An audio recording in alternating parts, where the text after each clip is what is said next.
querida Olga Warnat, de este Felipe el Oscuro que por fin ve la luz, que por fin sale a las manos de los mexicanos que quieren entrarse?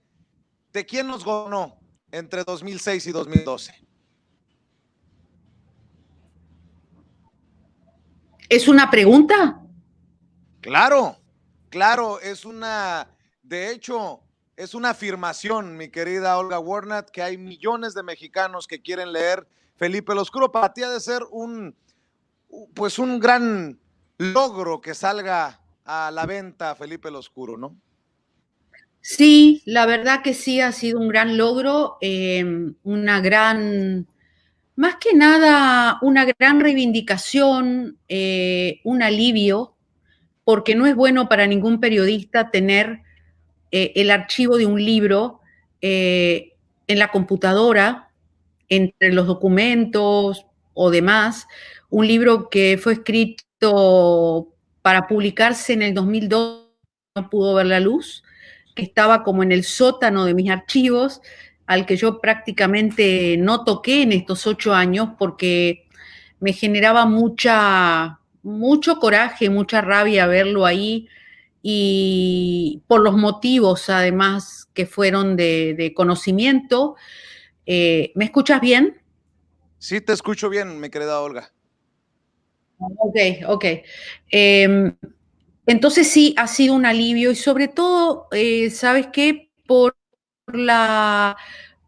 Porque de alguna manera cualquier escritor, cualquier periodista, uno escribe, o si tenés un programa de radio, o si tenés un programa de televisión que te lo levantan, da mucha rabia. Pero cuando uno habla para la gente, para que te escuche la gente, para tocar temas que le interesan a la gente, para transmitir cosas que le interesan a la gente, para informarles. Y realmente esta historia permaneció sepultada mucho tiempo. Y yo sinceramente, como te decía, era como una deuda, como un pendiente que tenía con tanta gente, tanta gente que entre fuentes, gente que arriesgó su vida para conversar conmigo, que fueron las víctimas, los familiares de las víctimas de la guerra de Felipe Calderón, en aquel sexenio maldito, como digo yo, aquel sexenio que mucha gente se ha olvidado porque la memoria te juega malas pasadas, y realmente es para ellos, o sea, es una apuesta a la memoria, porque sabes bien que con el mundo que vivimos hoy, eh, con, con este mundo que gira a una velocidad tan enorme, cuando algo es noticia ahora, a la noche ya no es noticia, mañana menos, entonces la memoria se va desgastando, ¿no? Como que hay que ponerla en marcha nuevamente, porque quizás yo, por mi formación de haber estudiado historia, me encanta y me gusta mucho, tengo una pasión por ir al fondo de las cosas, al origen de las cosas. Y sí, pasó el tiempo y hay muchas cosas que la gente me dice, ay, pero eso yo no me acordaba que había pasado. Hay otros que me dicen, uy, me hiciste llorar con esto que escribiste acá, o esto, uy, qué recuerdos que me trajo esto, sí, esto lo viví, ahora me acuerdo. Y bueno, hay que ejercitar la memoria, que la memoria no se oxide nunca, porque la memoria es lo que nos permite a nosotros, a la gente, al pueblo, de alguna manera no volver a equivocarnos. El Ojalá que no se oscuro. oxide nunca. ¿El oscuro es peor de lo que lo imaginamos, querida Olga? Yo creo que sí, uno nunca logra transmitir todo lo siniestro que fue ese sexenio. Creo que uno nunca está conforme con lo que logra transmitir con las palabras. Fue un sexenio realmente muy triste, muy doloroso, muy angustiante, que ha dejado heridas profundas en México, heridas que no se han cerrado, fosas comunes, muertos sin nombre, NNs, mujeres que buscan a sus hijas, familias que aún hoy siguen buscando una respuesta o una reparación por parte del Estado, a las que Felipe Calderón nunca fue capaz de pedirle disculpas, de decir, me equivoqué en esto. Es decir, un hombre que tiene una incapacidad brutal la autocrítica. Y un líder político que se precie como tal, la autocrítica no es vergonzante, la autocrítica no te baja de nivel, no te rebaja, al contrario, te engrandece. Alguien que es capaz de decir, yo me equivoqué en esto y pido disculpas. En ese libro que él escribió de decisiones difíciles, yo pensé que iba a ser algo así, pero evidentemente no. Se mantuvo en su cerrazón mental, en esa intolerancia que tiene para aceptar que él se puede haber equivocado. Un hombre que no tuvo empatía con las víctimas de su guerra, una guerra nefasta que fracasó desde el día que comenzó, una guerra que metió al narco adentro, profundizó el ingreso del narco en el Estado mexicano. Entonces, Olga, con funcionarios vinculados directamente al narcotráfico, que eran narcotraficantes. con este Felipe Calderón que nos pintas, con este Felipe Calderón que nos rescatas de esa memoria perdida de la que hablas, déjame preguntarte, ¿Margarita Zavala cómplice del oscuro o víctima del oscuro? No, víctima jamás. Nadie es víctima aquí. Nadie es víctima porque primero ella no es una mujer que tenga alma de víctima. No, víctima no. Es una mujer con ambiciones, es una mujer interesada, es una mujer que le gusta el poder y lo disfrutó del poder y disfrutó del poder.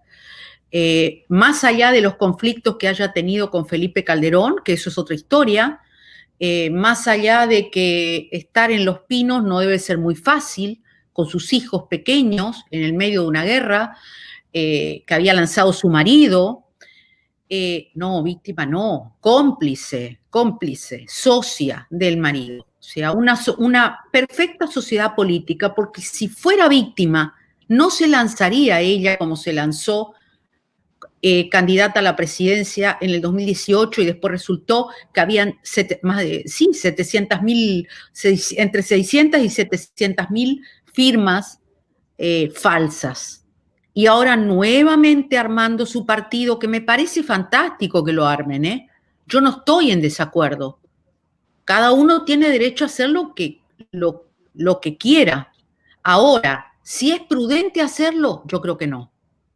Si es una buena estrategia por parte de Calderón, sí, yo creo que no. Es una pésima estrategia. Para mí, ellos están muertos políticamente, ya sea porque ella carga la lápida de él o porque él carga su propia lápida, que es muy pesada y es muy densa.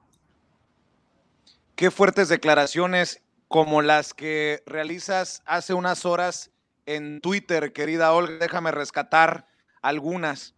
Todos deben rendir cuentas de los aportes de campaña. Hay que revisar los aportes de Felipe Calderón en el 2006. Allí hay dinero negro, dinero del narco. Brutal, ¿eh? Brutal, Olga. Bueno, eso sí se habló, hay dinero negro. Hay fuentes que me manifestaron, hay dinero oscuro, hay dinero negro. Hubo un momento de la etapa de la campaña de Felipe Calderón en la que él se quedó sin dinero. Hubo como un espacio que se hizo un vacío, que él se quedó sin dinero. Es un tema complicado. Yo prefiero que lean el libro. Hubo dineros de Senli Llegón. ¿Recuerdas el chino? Sí, El claro. chino de Copelas o Cuello. Bueno, Senli Llegón también hubo dinero ahí en la campaña. O sea, generalmente las campañas electorales de los políticos de nuestro continente, de América Latina, son un gran digo yo, un gran hoyo por donde circula una cantidad de dinero que no se registra, que no se da cuenta de empresas, etcétera, ¿no? Pero eso se debe regular en algún momento. Ahí hubo dinero negro, en la campaña de Peña Nieto hubo dinero negro, por favor. Y después ni hablemos, ¿no? Todo lo que sucedió posteriormente a eso, ¿no? En las famosas elecciones del 2006, ¿no? Es Recuerdo, decir, dime. perdón, Olga, recuerdo que Andrés Manuel López Obrador fue muy criticado por sugerir terapia, ir a terapia a los corruptos. Si Felipe Calderón es este hombre oscuro, este hombre corrupto, este hombre enfermo, porque hablas de su alcoholismo, no le caería nada mal buscar terapia profesional entonces a un Felipe Calderón que se niega a abandonar los reflectores y que está más activo que nunca en la política mexicana, Olga Warner. Yo no creo, mira, yo creo que él se haga hacer terapia. Yo cuando hablé con los que lo conocieron y que lo conocieron de mucho tiempo, que me dieron su testimonio para el libro, yo muchas veces les dije si ellos le aconsejaron hacer terapia, porque hay terapias para eso. Pero lo que me comentaron fue que no, que él se negaba, que él negaba el problema que tenía. Y aparte de eso, él tiene una psicología muy compleja, ¿entiendes? O sea, es un hombre con muchos resentimientos no resueltos.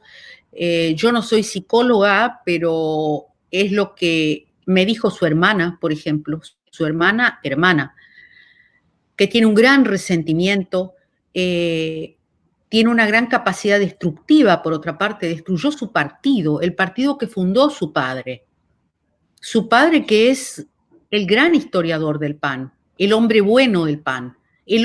Vas a Michoacán y el padre de Felipe Calderón es más querido que Felipe Calderón. Es más, hay una anécdota que yo relato ahí, que por ahí se pierde entre tanta información. Hay una anécdota que yo relato, que yo incluso voy leyendo el libro ahora, no lo tengo en físico, pero voy leyendo los archivos y digo, wow, esta anécdota nadie se dio cuenta, ¿no? Cuando le hacen un homenaje al padre en la Casa del Pan de Morelia, en Michoacán, Felipe Calderón entró a los gritos, porque no quería homenaje con el padre, no quería un homenaje al padre. Entró a los gritos y empezó a golpear. Estaba su madre ahí. Y lo sacar. Esto contado por los panistas, ¿no? Y después cuando ya en el sexenio de él le hacen otro homenaje al padre, fíjate la dicotomía, ¿no? La diferencia, el contraste entre esa actitud de dar golpes en la mesa y insultar a la figura de su padre, con la otra, del sexenio, en la que él va y le rinde un homenaje al padre y se quiebra y llora. Entonces los panistas me decían, ¿qué le pasó? O estaba tomado, pero esto no es verdad, nosotros no le creemos. Estas cosas pasan, esa es la máscara. Esto es lo que ves de lo que él quiere mostrar de su padre, como cuando escribió aquel libro que se llamó El hijo desobediente, que él no lo quería escribir. Y Antonio Solá, que fue el español que hizo el marketing de la campaña, no sé si recuerdas, que se venía el peligro con Andrés Manuel, ¿no? Que se venía Chávez. Te perdí, ahora te perdí. Sí, okay. Que se venía el coco, ¿no? Antonio Solá, hombre del marketing, el español, le aconseja a Felipe es contar la historia con su padre, pero no la que él cuenta, la real, la de que él estaba enojado y por qué razones él odiaba a su padre. Porque él decía que si él contaba la verdad, la gente se iba a compadecer de él y lo iba a querer. Y Felipe Calderón se negó, ¿no? Y escribió aquel librito que se llamó El hijo desobediente, que nunca fue, además, por otra parte, en donde la pintura que hace de su padre es una pintura que al padre lo destroza, o sea, lo destroza, que iban a comer a un bodegón de la colonia Guerrero, el papá vivía en la pobreza, eso sí te lo puedo decir, en la pobreza total, un hombre muy austero, que también tenía problemas con el alcohol, fíjate, pobrecito, solo, y el padre lo invita a comer a un bodegón, el padre era muy humilde, y entonces Felipe le dice, pero esta carne, papá, está, parece carne de perro, ¿no? De lo dura que está la carne, ¿no? Esto es carne de perro. Y el padre le responde, bueno, a ver si no es un perro, ¿no? O sea, ese es el retrato que él hace de su padre. El padre era completamente diferente a él. Tenía sentido del humor, era un hombre pacífico, un hombre muy brillante intelectualmente, brillante, te lo puedo decir. Escribía unas poesías maravillosas, cantaba, era totalmente opuesto a él. Pero bueno, él carga con esas cosas no resueltas. Yo creo que en los primeros años de tu vida es donde se forma tu personalidad. Y esa personalidad yo creo que él hoy a esta altura de la vida, que uno lo ve, él no tiene muchos años, porque él nació en el 62, y lo ves con una carga tan pesada, lo ves con 10 años más. ¿Qué va a ir a hacer terapia? Él no es un hombre que vaya a hacer terapia. No lo veo capacitado para eso. Cuando su sexenio y su guerra estaba fracasando a vista de todos, a la vista de todo México, y era una catástrofe, Hillary Clinton envía a la embajada un cable pidiéndole al embajador precisiones, o sea, a través de preguntas que pueden resultar un poco psicológicas, pero no lo son. Es decir, cómo eran las preguntas que tenían que ver de las actitudes de Felipe Calderón frente a la adversidad. Si esa adversidad a él lo hacía estallar o si esa adversidad buscaba trabajar en equipo y superar la adversidad, ¿no? Claro, la guerra en la que estaba embarcado Felipe Calderón y que Estados Unidos había puesto mucha plata, era un fracaso total.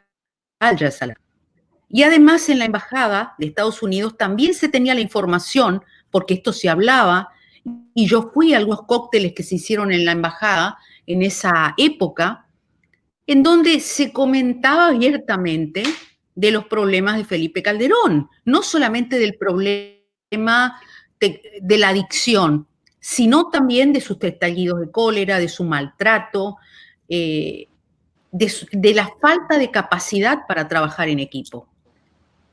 Eso es muy importante. Y además es muy importante también, por otra parte, que la gente no lo tome como un prejuicio. Ay, todos los mexicanos somos borrachos. Entonces, ¿qué importa un presidente borracho? Eso es un chisme. No, eso no es un chisme. Eso es. Porque un presidente que tiene un problema de salud va a tomar decisiones que afectan para mal o para bien la vida de millones de ciudadanos. Y así terminamos. Así terminamos. ¿Cuántas de esas decisiones se habrán tomado así? Así es. Un par de cosas, Olga, antes de agradecerte y de despedirte. Recuerdo haber entrevistado a Porfirio Muñoz Ledo y me decía, este muchacho, refiriéndose a Felipe Calderón, pasará la historia al nivel de Victoriano Huerta como uno de los peores presidentes en la historia de México. ¿Tú así lo ves? ¿Así de nefasto lo ves? Sí, bueno, hubo varios nefastos. Él va a estar él va a estar de alguna manera entre los nefastos, no en el bronce. Porque ¿cuál es su legado? ¿Cuál es el legado que dejó? Los muertos. Un México devastado. No hay un legado. ¿Cuál es el legado? No hay nada. No hay nada que rescatar ahí. Sí, es Veo muy probable.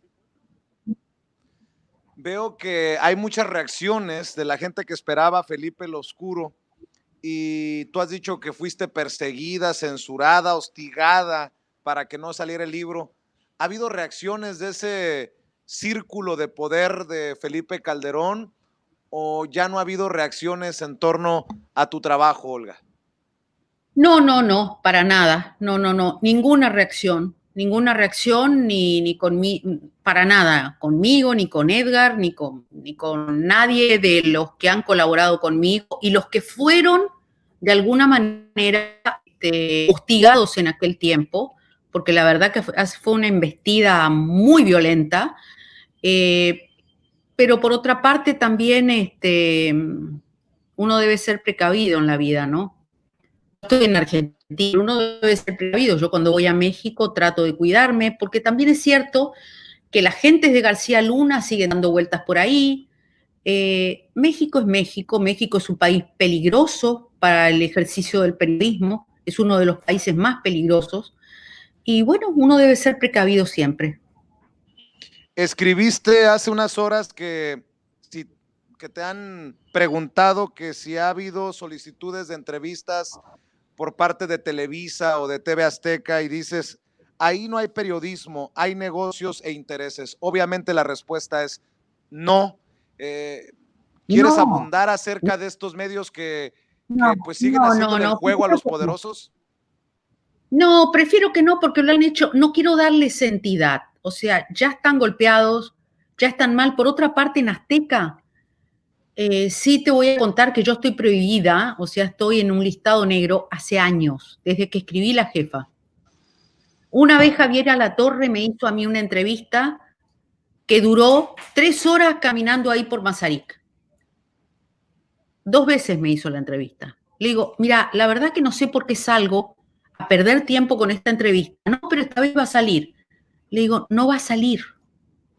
Tampoco me interesa salir con ellos, ¿no? Porque realmente, si te pones a ver, lo tenían a Luis Cárdenas Palomino de jefe de seguridad con su empresa de seguridad, un asesino, un killer, un sicario, un asesino, un asesino. Dentro de la empresa, por favor. Igual no me interesa a mí, como les dije una vez, creo que fue alguien, yo no necesito de las televisoras. Nunca necesité de las televisoras para vender más libros. Nunca. Siempre me valí por mí misma, siempre fue por mi esfuerzo personal, que cuesta mucho, que fue mucho trabajo cuando yo fui la jefa, que fue al 2003, el inicio del gobierno de Fox.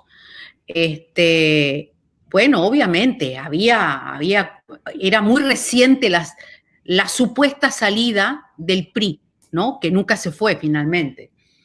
Pero entonces todos se manejaban como con cuidado, había como temores y demás. Ninguno de ellos me hizo una entrevista. Me hicieron los medios, sí que yo debo reconocer, el Universal, Proceso, Reforma, El Norte, los medios de los estados. Yo a todos les doy entrevista, pero si Televisa quiere hacer una entrevista, sí, por supuesto. Yo no tengo temor de nada, yo contesto todo lo que me pregunten. Pero Azteca estoy prohibida. Azteca no me va a hacer una entrevista jamás en la vida. Déjame Y para tampoco me cerrar. importa. Déjame para cerrar, Olga, rescatar una declaración que hizo hace poco aquí en Sin Censura Jesús Lemus, quien también fue perseguido y encarcelado en tiempos de Calderón, un Horrible, reportero de a pie, y me decía, horrible.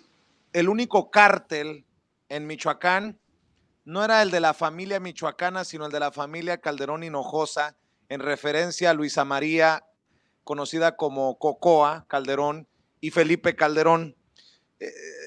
Te pido una reflexión sobre el cártel o el cártel de Calderón o el cártel de García Luna o el cártel de ambos. ¿Qué, qué crees que termina aportando en general para la reflexión Felipe el Oscuro, tu trabajo, el de Edgar, mi querida Olga, para la conciencia del mexicano, ahora que pues que empiezan a salir más datos por el caso de Genaro García Luna en Estados Unidos, y con un Felipe Calderón que se fue, pero no se ha ido, si me permites la expresión.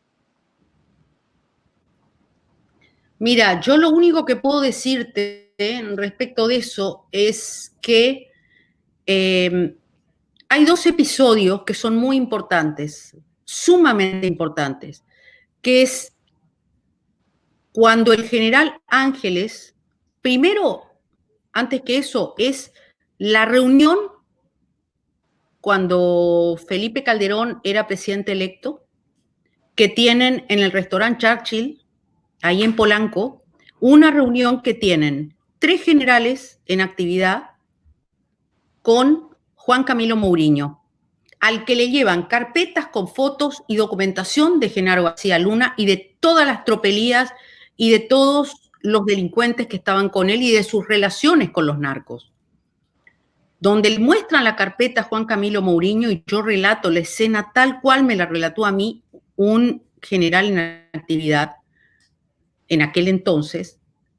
Juan Camilo Mourinho se levantó violentamente de la mesa, estaban comiendo, y tiró la carpeta y dijo: chinguen a su madre, que se piensan que van a venir a extorsionarnos a nosotros. Felipe Calderón era presidente electo. Jordi Herrera lo corrió por las escaleras y le dijo: Juan Camilo, por favor, son generales, bla, bla, bla, y estaba furioso. ¿Qué sabía? ¿Qué había detrás de eso? Bueno, ese es un episodio. Después, el del general Ángeles, cuando va y se reúne con Felipe Calderón, y otra vez la misma historia. ¿Cómo termina el general Ángeles? Lo terminan porque Felipe Calderón es muy vengativo, preso. ¿Cómo termina el comisario Javier Herrera Valles? 4 años preso. Pero no solamente él, su hermano, persiguieron a sus hijos, perdió su casa. No, fue una locura esto. Y fue por lo mismo. Entonces, ¿qué unía a Felipe Calderón con Genaro García Luna? Otra sociedad. Porque yo no me creo esa de que yo no sabía lo que hacía. Yo no sabía. Y además, tenés que ver el lenguaje de cuerpo de ese Felipe Calderón cuando dice, bueno, y como que empieza a tartamudear, ¿no? Ahí tendría que aparecer de estos que leen las facciones de los políticos, si miente o no miente. Está mintiendo, tartamudeó. Yo que él estaría un poco preocupado, porque ¿qué pasa si ahora, no te digo en octubre, pero más cerca de fin de año, cuando y me dicen mis fuentes de la DEA, posiblemente vaya a arreglar Genaro García Luna, que posiblemente arregle, porque si no le espera cadena perpetua 50 años. Y si arregla, tiene que decir, tiene que contar lo que sabe y tiene que contar hechos verificables. Tiene que dar mucha información. ¿Cómo dio el hijo del Mayo Zambada? Exactamente así, que de última lo hundió al Chapo. Pero tiene que dar mucha información. Y yo que Felipe Calderón estaría un poco preocupada, porque es muy extraña la defensa que él hace de ese secretario de Seguridad que está absolutamente probado, no solamente por investigaciones de periodistas mexicanos, sino también por investigaciones del gobierno de Estados Unidos, de que es un corrupto y que además tenía un cártel metido dentro del gobierno. ¿Él desconocía? No. Y que por otra parte se dedicaba a los secuestros de los hijos de los empresarios, que él los espiaba y cobraba los rescates y después le echaban la culpa a uno que estaba por la calle o que trabajaba en un tianguis, que ahí están presos sin condena, acusados de algo que no cometieron. Eso también está en el libro. ¿Quiénes son los que están presos? Olga, y entonces ¿con qué nos despedimos? Eso da mucho coraje. ¿Qué le dices a la gente que está al pendiente de esta conversación? La gente que está ávida de leer Felipe el Oscuro, la gente que agotó el primer tiraje de Felipe el Oscuro. Yo, por cierto, quiero agradecer a la editorial Planeta por hacer posible este contacto, mi querida Olga, en una apretada agenda. Pero ¿con qué te despides? ¿Cuál es el mensaje a los mexicanos, al lector? No dejemos que la memoria se nos oxide. Recordemos siempre, no dejemos que la memoria se nos oxide, porque cuando nosotros perdemos la memoria, tenemos la posibilidad de volver a cometer los mismos errores. Y exigir justicia, exigir la verdad. Ojalá México pueda salir de esta vorágine, de este círculo infernal de mafia, política, crimen, asesinatos, muertes de periodistas, fosas clandestinas como la de Veracruz, con 250 cadáveres NN, madres que andan deambulando por los estados buscando a sus hijas o sus hijos y que no encuentran respuesta.